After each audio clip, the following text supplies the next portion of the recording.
Hello everybody, नमस्ते NEET ji. So welcome to all NEET and JEE aspirants. और आज हम देखेंगे बहुत सारे न्यूमेरिकल। और जब तक आप न्यूमेरिकल नहीं लगाएंगे आपको टॉपिक की फील नहीं आएगी। स्पेशली जो हमारे मैथमेटिक्स और फिजिक्स वाले जो सब्जेक्ट होते हैं जहां पर न्यूमेरिकल नहीं लगाएंगे तो थ्योरी पढ़ने का कोई मतलब नहीं है। हाँ, मैं नीट के लिए बोल सकता हूँ कि भाई बायो या केमिस्ट्री में आपको थ्योरी से क्वेश्चन बन जाएंगे, और स्पेशली नीट वालों को तो बायोलॉजी में काफ़ी क्वेश्चन बन जाएंगे थ्योरेटिकल पोर्शन से। बट फिजिक्स और मैथमेटिक्स एक ऐसा चीज़ है जहां पर हम अगर कुछ चीज़ पढ़ते हैं और उसके ऊपर अगर हमने न्यूमेरिकल नहीं लगाए और वो भी ढेर सारे, तो हमें कॉन्फिडेंस नहीं आएगा। ठीक है, तो बहुत ही स्ट्रक्चर तरीके से हम न्यूमेरिकल का लेवल उठाएंगे। जैसे हमने थ्योरी में ईच एंड एवरीथिंग कवर किया है, सिमिलरली न्यूमेरिकल में भी हम लोग क्या करेंगे, बिल्कुल जीरो से लगा के फिर एक floor, second floor, third floor, इस तरीके से बनाएंगे और फाउंडेशन मजबूत रखेंगे। ठीक है, सो चलिए पहला क्वेश्चन स्टार्ट करते हैं। विच of the following is not represented in correct unit. मतलब चार ऑप्शन में से एक सही रहेगा। एमसीक्यू टाइप का क्वेश्चन है, एक सही लगाना है और आपको बोला है कि नॉट रिप्रेजेंटेड करेक्ट यूनिट। इसका मतलब क्या है कि इन चारों में से एक कोई ऐसी चीज है जो करेक्ट फॉर्म में गिवन नहीं होगी, बाकी तीन करेक्ट फॉर्म में गिवन होगी। तो वन बाय वन हमें क्या करना है, इनमें से एनालिसिस करना है यूनिट के बेसिस पे। अब आप बोलोगे सर पहला ही ऑप्शन ये स्ट्रेस और स्ट्रेन क्या होता है, अभी आगे चल के बहुत डिटेल वर्जन में पढ़ोगे, बट आज मैं बता देता हूं। आज के लिए सुनिएगा कि स्ट्रेस जब भी आ जाए, स्ट्रेस का फॉर्मूला फोर्स अपॉन एरिया समझ लेना। सर ये फॉर्मूला कहीं देखा देखा लग रहा है, वैसे ही जैसे हमने प्रेशर में पढ़ा था, प्रेशर में भी क्या पढ़ा था, फोर्स अपॉन एरिया ही तो पढ़ा था, है ना। तो दोनों के फॉर्मूले एक जैसे दिखते हैं। चलो बाकी फिजिकल सिग्निफिकेंस बहुत अलग है ना, वो सब हम बाद में देखेंगे। तो इसका क्या हो जाएगा, फोर्स अपॉन एरिया। दूसरा है sir stress upon strain. Strain क्या होता है कि लॉन्गिट्यूडनल जो लेंथ है उसको जब स्ट्रेच करते हैं तो जो चेंज इन लेंथ होता है डिवाइडेड बाय एल लेंथ। अभी कुछ भी समझ में नहीं आ रहा होगा, टेंशन मत लो। अभी सिंपली ये समझो कि स्ट्रेन क्या होता है, change in length divided by length होता है। तो लेंथ और लेंथ, इसका मतलब क्या है कि इसका कोई भी डायमेंशनल नहीं होता, नो डायमेंशन, नो डायमेंशन। तो बहुत आसान हो गया। इसका मतलब है अगर पहला ऑप्शन देखें तो स्ट्रेस अपॉन स्ट्रेन है, स्ट्रेन का तो कोई डायमेंशन होता ही नहीं। सीधा सीधा किसका देख लो, स्ट्रेस का देख लो। स्ट्रेस क्या होता है, फोर्स अपॉन एरिया, और फोर्स का यूनिट जो होता है न्यूटन, और एरिया का क्या होता है, मीटर स्क्वायर। तो इसका मतलब है कि ये आपका करेक्ट फॉर्म में है, ये तो करेक्ट फॉर्म में, क्योंकि स्ट्रेन का डायमेंशन कुछ भी नहीं होता है। तो इसका मतलब है कि ए ऑप्शन जो है उसकी यूनिट तो करेक्ट है। हमें क्या लगाना है, नॉट करेक्ट यूनिट। क्या लगाना है, नॉट करेक्ट यूनिट। चलिए ध्यान रखना, क्योंकि बहुत सारे स्टूडेंट एग्जामिनेशन में मिस्टेक करते हैं और फिर जब सॉल्यूशन देखते हैं ना, ओ इतनी सी तो गलती थी, चलो तो ये इतनी सी जो गलती थी ना, आप अपने आप को ओवर रूल कर देते हो, हाँ ठीक है चलेगा, एग्जाम में तो नहीं करेंगे। यहीं पे गलती होती है, यहीं पे गड्ढे में गिरते हो। तो अभी जब आप वीडियो को पॉज करके जब क्वेश्चन सॉल्व करो और छोटी सी भी गड़बड़ हो जाए और उसको सॉल्यूशन देखने के बाद ऐसा सोचोगे अच्छा ये तो मुझे आता था, छोटी सी ही गड़बड़ हुई है, बस वहीं रुक जाना। उस छोटी सी ही गड़बड़ को नहीं होने देना है आपको। क्वेश्चन करते टाइम पे देखो, मैं आपको एक चीज बताता हूं, इंप्रूवमेंट रातों रात नहीं होगा, यह सतत एक प्रक्रिया है, एक प्रोसेस, इट्स द प्रोसेस। कि आप अपनी कॉमन मिस्टेक नहीं करें, कैलकुलेशन मिस्टेक नहीं करें, ये ओवरनाइट नहीं होगा। आज होगी कोई भी मिस्टेक हो। अब आप एक तरीका बताता हूं, जब भी कोई क्वेश्चन पढ़ो तो आपका तन मन धन सब सारा का सारा, धन साइड में रख दो, बट तन और मन पूरा का पूरा आपका उस फोकस पूरा का पूरा उस क्वेश्चन पे होना चाहिए। और खुद से ये कमिटमेंट करना है कि इस क्वेश्चन को मैं आंसर निकाल के बताऊंगा और आंसर लिखूंगा, पेन से लिख के रखो। क्योंकि आप मन में सोचते हो अच्छा बी आएगा, फिर देखते हो अच्छा सी है, ठीक है मैं भी ऐसा ही सोच रहा था, है ना। ऐसी गड़बड़ कर देते, खुद को ही बेवकूफ बनाते, ये नहीं करना है अपने को।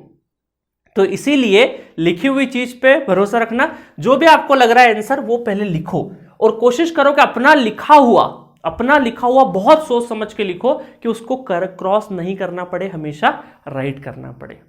ठीक है, चलिए अब धीरे धीरे मैं सब ज्ञान देते रहूंगा आपको, कहां कहां पे क्या क्या गड़बड़ है। अच्छा चलो सरफेस टेंशन की बात करें। सरफेस टेंशन को हम टी से डिनोट करते हैं और ये होता है हमारा फोर्स अपॉन लेंथ। हमने लिस्ट में देखा था, अभी फॉर्मूलों को लिस्ट से देख सकते हो, कोई दिक्कत नहीं। अभी नया नया है क्योंकि आपके लिए अभी बहुत सारी चीजें आगे चल के पढ़ोगे, अब बहुत फेमिलियर हो जाओगे, है ना। तो न्यूटन मीटर, फोर्स काय में होता है न्यूटन, और पर मीटर, मतलब ये भी सही है। एनर्जी देखते हैं। एनर्जी अगर हम देखें तो हमें देखो यहां पर मैंने आपको एक बताया था कि स्ट्रेस अपॉन स्ट्रेन, स्ट्रेन का तो कोई डायमेंशन नहीं है, स्ट्रेस का यूनिट क्या हो गया, फोर्स अपॉन एरिया, न्यूटन पर मीटर स्क्वायर। मैंने बताया था फोर्स अपॉन एरिया प्रेशर भी होता है, प्रेशर होता है, इसका मतलब ये भी सेम ही आएगा N/मीटर स्क्वायर। मतलब अगर हम एनर्जी को चेक नहीं भी करें तो इसका आंसर तो डायरेक्टली एनर्जी लगा सकते हैं। आगे दो ऑप्शन ही सॉल्व करने की पड़ी, दो की जरूरत नहीं पड़ी, क्योंकि हमने यही पकड़ लिया कि ये तो एक जैसा फॉर्मूला होता है सर, ये दोनों एक जैसा होता है, ये हमने चेक कर लिया, तो बचा क्या, एनर्जी। बट एग्जामिनेशन हॉल में टाइम नहीं बर्बाद करना, डायरेक्ट टिक कर देना। बट अभी हम लोग जब प्रैक्टिस कर रहे हैं तो चेक कर लेते हैं। एनर्जी आपको क्या सिखाया था, एनर्जी का बेसिक फॉर्मूला ½ mv² सिखाया था, काइनेटिक एनर्जी, है ना। तो इसका क्या हो जाएगा केजी, और मीटर स्क्वायर, है ना, वेलोसिटी क्या होता है मीटर बाय मतलब मीटर पर सेकेंड, तो सेकेंड कहाँ आ जाएगा, ऊपर आ जाएगा। तो ये अच्छा यहाँ पे क्या है, मीटर का स्क्वायर और सेकेंड स्क्वायर, और ऊपर आओगे तो सेकेंड का -2 हो जाएगा, ठीक है। बट ये यूनिट होना चाहिए, बट यहां पर क्या दे रखा है केजी मीटर सेकेंड, मीटर का स्क्वायर और सेकंड का स्क्वायर नहीं है, इसलिए क्या है, एनर्जी की इनकरेक्ट यूनिट गिवन है। और हमें क्वेश्चन में क्या पूछा था कि भाई इनकरेक्ट ही लगाना है, इनकरेक्ट ही लगाना है। तो देखो एग्जामिनेशन हॉल में यहां पे बहुत गैम्बलिंग करते हैं आपके सामने, करेक्ट नहीं पूछेंगे, क्योंकि माइंडसेट क्या होता है ना कि भाई हम एग्जाम देने जा रहे हैं तो हमें क्या करना है, करेक्ट ऑप्शन ही टिक करना है। बट ससुरा जो एग्जामिनर है ना वो क्या कर देता है कि करेक्ट नहीं पूछ के इनकरेक्ट होता है। तो हमारा जो नेचुरल फ्लो होता है, हम कोई भी एग्जाम देने जा रहे हैं इसका मतलब हम करेक्ट आंसर लगाने जा रहे हैं, बट वो एग्जामिनेशन में जाते से क्वेश्चन को इस तरीके से फ्रेम करता है कि नॉट करेक्ट बताओ, इनकरेक्ट बताओ। अरे वहीं फंस जाते हैं हम निकाल तो देते हैं बट लास्ट में लगाते टाइम पे पहले ही ऑप्शन देखते अच्छा करेक्ट कर, टक करके प्रेशर सिचुएशन में आगे निकल जाते, घर आके देखते अरे नॉट करेक्ट पूछा था। ऐसा होगा, टेस्ट में भी होगा, ठीक है। चलिए सेकंड क्वेश्चन की तरफ बढ़ते हैं। नेक्स्ट क्वेश्चन है s equal to a bracket 1 minus e to the power minus bxt। थोड़ा जूम कर देता हूं आपको, अगर दिख रहा हो तो वैसे दिख जाएगा, बहुत बड़ा लिखा है वैसे ही मैंने, है ना। Where s is the speed and x is the displacement, the unit of b क्या है ना, यूनिट आपको b की यूनिट बतानी है। अब आप देखो यहां पर बड़ा सा फॉर्मूला लिख रखा है s इक्वल टू a, है ना, और इसको अगर हम ओपन भी कर दें तो a का मल्टीप्लाई कर दें minus a e to the power minus bxt, ठीक है। और s क्या है आपका, स्पीड है ना, डिस्प्लेसमेंट मत समझना, ध्यान से पढ़ना है, s क्या है, स्पीड है, और x क्या है यहाँ पे, ये है डिस्प्लेसमेंट, x डिस्प्लेसमेंट, यूनिट आपको b की पूछिए, b की यूनिट पूछिए। अब देखिए यहां पर क्या होगा, अगर आप इस पूरी यूनिट को देखो ये जो पूरा यूनिट है ये आपका एक्सपोनेंशियल क्या होता है, डायमेंशनल लेस होते हैं, पूरा का पूरा एक्सपोनेंशियल क्या होते हैं, डायमेंशनल लेस क्वांटिटी होती है। और डायमेंशनल लेस पूरा का पूरा होता है तो ये जो इसके ऊपर जो माथे पे लगा हुआ है bxt, ये क्या होता है 1 होगा, ये क्या हो जाता है 1, क्योंकि ये आपको क्या है पूरा का पूरा डायमेंशनल लेस होना चाहिए, तो इसके ऊपर जो माथे पे चढ़ा हुआ है वो पूरा का पूरा क्या होना चाहिए, 1 होना चाहिए, वो भी डायमेंशनल लेस, पूरी जो क्वांटिटी वो भी डायमेंशनल लेस होना चाहिए। तो ये हो जाएगा 1 के बराबर। अब 1 के बराबर हो जाएगा तो आप देखो यहाँ पे कि b क्या हो जाएगा, b हो जाएगा 1/xt, b/xt। और अब देखिए अगर इसका डायमेंशन निकाले तो डायमेंशन में लिखेंगे b का हम, तो यहाँ पे ये x क्या है, x आपका डिस्प्लेसमेंट है, इसका मतलब लेंथ हो जाएगा, लेंथ, और ये हो जाएगा टाइम, तो ये हो जाएगा lt।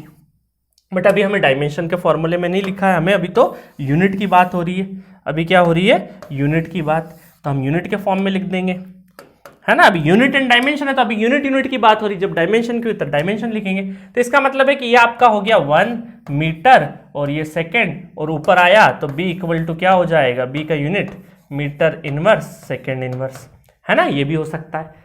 दूसरा चीज आप इतना भी ना करें तो डायरेक्टली आपको ये पता चल जाएगा कि भाई ये पूरा डायमेंशनल लेस क्वांटिटी है, तो इसका मतलब है कि e टू द पावर ये जो भी रहता है वो 1 के बराबर रखना है। अगर नहीं पता है तो आज से सीख जाओ, है ना, इस तरीके से हमें करना है, बहुत सारे क्वेश्चंस करेंगे ऐसे। अब देखो यहां पर अगर हमें इसको 1 के बराबर लाना है तो b x into T, b किसके साथ मल्टीप्लाई है, एक डिस्प्लेसमेंट और टाइम के साथ मल्टीप्लाई है, तो b की एक ऐसी वैल्यू चूज करना पड़ेगी कि इसको कैंसिल कर दे तभी तो 1 आएगा। तो b की वैल्यू 1/x इंटू टी होगा, तभी तो ये कैंसिल आउट होगा, तो वहीं से हम डायरेक्टली भी आंसर कर देते। बट अभी लेवल धीरे धीरे बढ़ा रहे हैं हम लोग, डायरेक्टली पहले से शॉर्टकट नहीं सीखेंगे, पहले लॉन्ग कट फिर शॉर्टकट बनाएंगे, ठीक है। तो इसका मतलब क्या हो जाएगा, A is the correct answer, metre inverse और सेकेंड इनवर्स हमारा आंसर हो जाएगा, ठीक है। चलिए, तो इसका आंसर क्या हो जाएगा, ए हो जाएगा। मैं यहाँ पे टिक नहीं लगा रहा हूँ, आंसर यहाँ पे टिक नहीं लगाता हूँ। उसका रीजन क्या है, क्योंकि बहुत सारे स्टूडेंट क्या करेंगे, जब इसका पीडीएफ नोट्स दूंगा ना, तो रिवीजन के लिए सिर्फ और सिर्फ क्वेश्चन देख के क्या करेंगे, प्रैक्टिस करेंगे। उनको एक टिक दिख जाएगा तो फिर क्या है, मजा नहीं आएगा। तो मैं क्या करता हूँ, स्टूडेंट डिमांड पे कि आपका जो आंसर है वो यहाँ पर नीचे की साइड में लिख देता हूँ, है ना। ये नोट्स आपको नमस्ते नीट जी, ये लिखा हुआ है नमस्ते नीट जी एप्लीकेशन डाउनलोड करना, वहां पे ये नोट्स आपको कोर्स के साथ में मिल जाएगा, ठीक है। तो आपका आंसर मैं यहां पर लिख दे रहा हूं, कौन सा आएगा इसके ऊपर नहीं कर रहा हूं, ताकि जब पीडीएफ नोट्स मिलेगा ना, तो उसमें प्रैक्टिस करने के लिए फटाफट इसके स्क्रीनशॉट ले लेना क्वेश्चन के, तो प्रैक्टिस करता रहना, ठीक है। चलो नेक्स्ट क्वेश्चन है, if the unit of length and force be increased 4 times then the unit of energy क्या होगी, है ना। कि फोर्स को बढ़ा दे और क्या है, लेंथ एंड फोर्स दोनों को 4 गुना बढ़ा दे, तो आपकी एनर्जी कितने टाइम्स। तो ऑप्शन है increase 4 times, increase 8 time, increase 16 times, decrease 16 times, ठीक है। तो सबसे पहले तो हम लोग एनर्जी देखें कि एनर्जी में फोर्स और टाइम लेंथ का क्या वैल्यू है ना। तो एनर्जी क्या होता है, एनर्जी होता है हाफ एम बी स्क्वायर, ठीक है। तो अब यहां पर देखना कि यहां पर हाफ ये हो जाएगा केजी मीटर पर second square, metre square second square, ठीक है।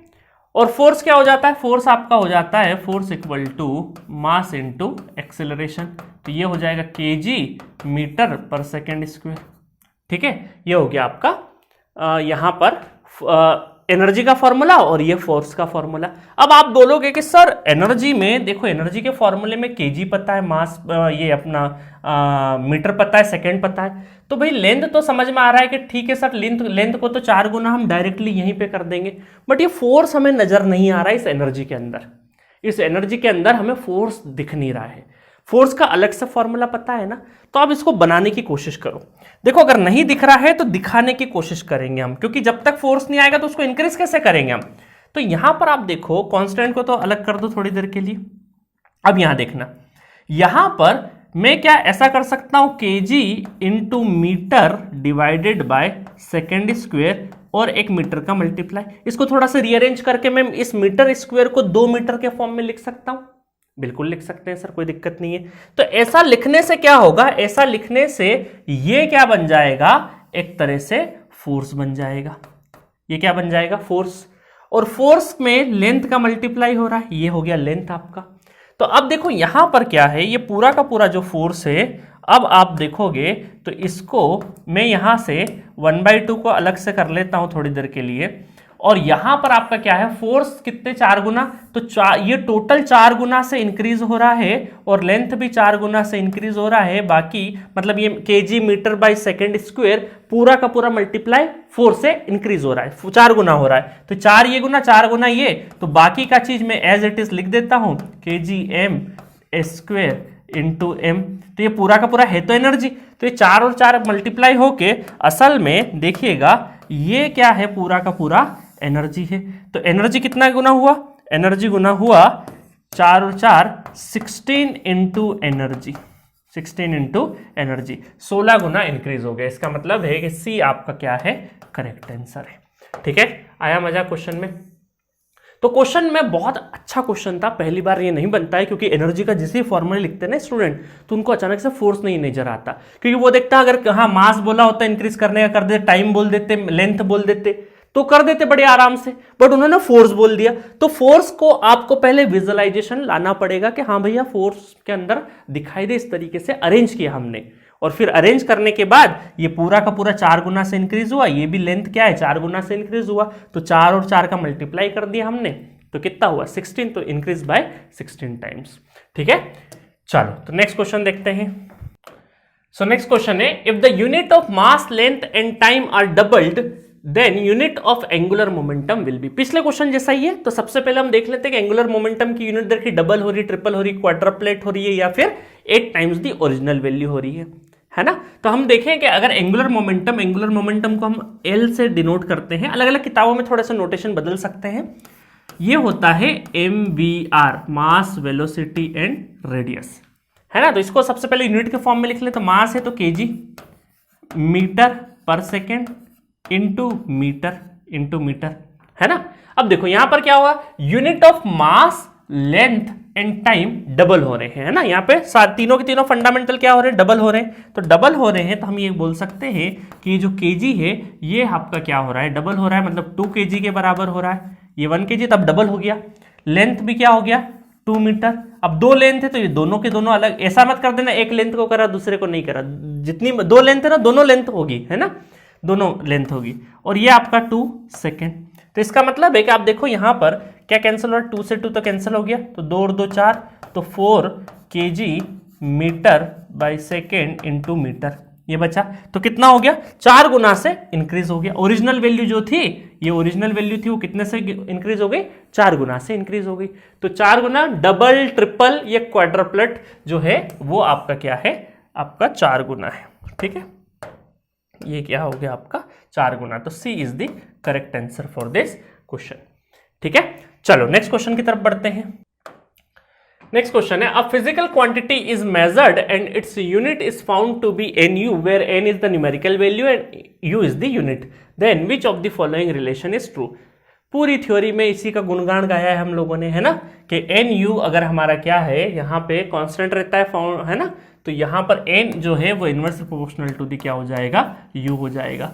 तो D is the correct answer for this question. इसमें तो कुछ दो राय थी नहीं, आप देखते सही टिक कर देते, बट ये क्या है, अभी तो बड़ा अच्छा लगा क्योंकि ताजा ताजा हमने थ्योरी पढ़ा है, ताजा ताजा न्यूमेरिकल कर रहे हैं। एग्जामिनेशन हॉल में इस तरह के क्वेश्चन भी नहीं बनते हैं, है ना, प्रेशर सिचुएशन में। तो या एक एक पॉइंट को बहुत अच्छे से, बहुत सीरियसली लीजिएगा, बिल्कुल हल्के में बिल्कुल मत लेना हर एक क्वेश्चन को, क्योंकि क्वेश्चन बहुत 12 बजवा देता है हमारी, है ना। एग्जामिनेशन हॉल में एक एक दो दो क्वेश्चन ही बहुत अखरते हैं, और इजी वाले ज्यादा अखरते हैं, क्योंकि हमें कॉम्पिटिटिव एग्जाम में हमें दूसरों से ज्यादा नंबर लाना है।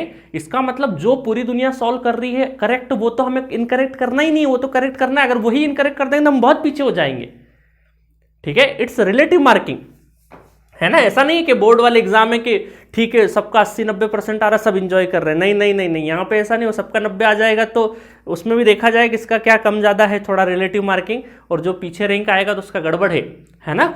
तो आपको बिल्कुल हर एक क्वेश्चन को बहुत सीरियसली लेना है। चलिए नेक्स्ट क्वेश्चन तरफ बढ़ते हैं। नेक्स्ट क्वेश्चन है, if x equal to 80 plus BT square where x is the distance travelled by the body in kilometre while t is the time in second, then the unit of BR।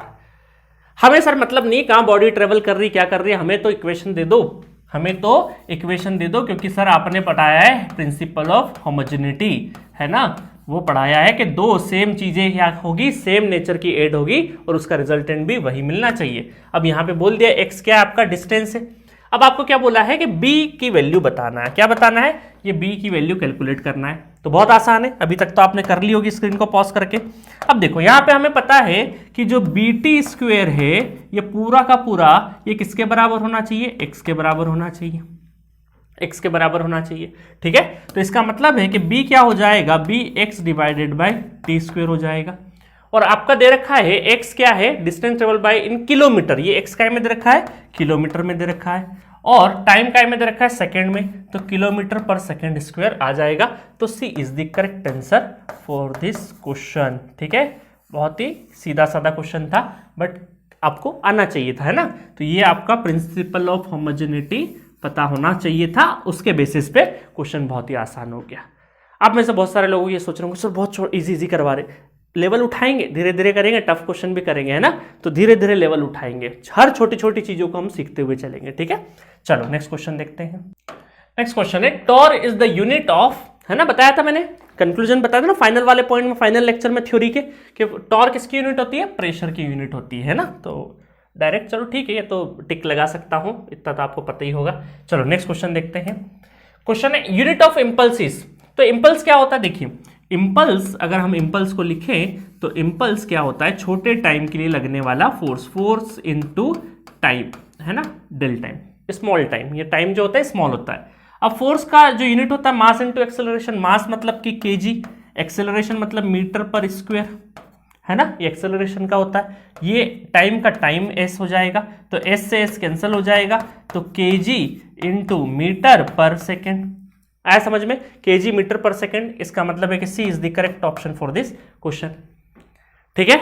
ज़्यादा जल्दी हो गया? कोई जल्दी नहीं हुआ। Impulse का आपको फॉर्मूला ध्यान रखना है कि फोर्स इंटू छोटे टाइम के लिए लगने वाला फोर्स इम्पल्स कहलाता है। अभी आगे चल के पढ़ोगे, अभी सिर्फ फॉर्मूला ध्यान रखो, फोर्स इंटू डेल टी, इतना फॉर्मूला तो पता है ना। इसके बाद फोर्स मास इंटू एक्सेलरेशन, मास केजी में, एक्सेलरेशन मीटर पर सेकंड स्क्वायर, याद रखना यूनिट, ठीक है। फिर सेकंड सेकंड सेकंड कैंसिल हो जाएगा, देन जो बचा हुआ वो आपका करेक्ट आंसर हो जाएगा, ठीक है। तो इस तरीके से आपको यूनिट्स पता होने चाहिए। फॉर्मूले बिल्कुल रटने की जरूरत नहीं है। अभी जैसे जैसे फिजिक्स आगे बढ़ती जाएगी ये फॉर्मूले नींद में भी आपको याद रहेंगे, भूलोगे नहीं, है ना। जैसे अपना नाम नहीं भूलते हो ना, वैसे के वैसे ये फॉर्मूले भी नहीं भूलोगे, इतने क्वेश्चन कर लोगे, ठीक है। चलो नेक्स्ट देखते हैं।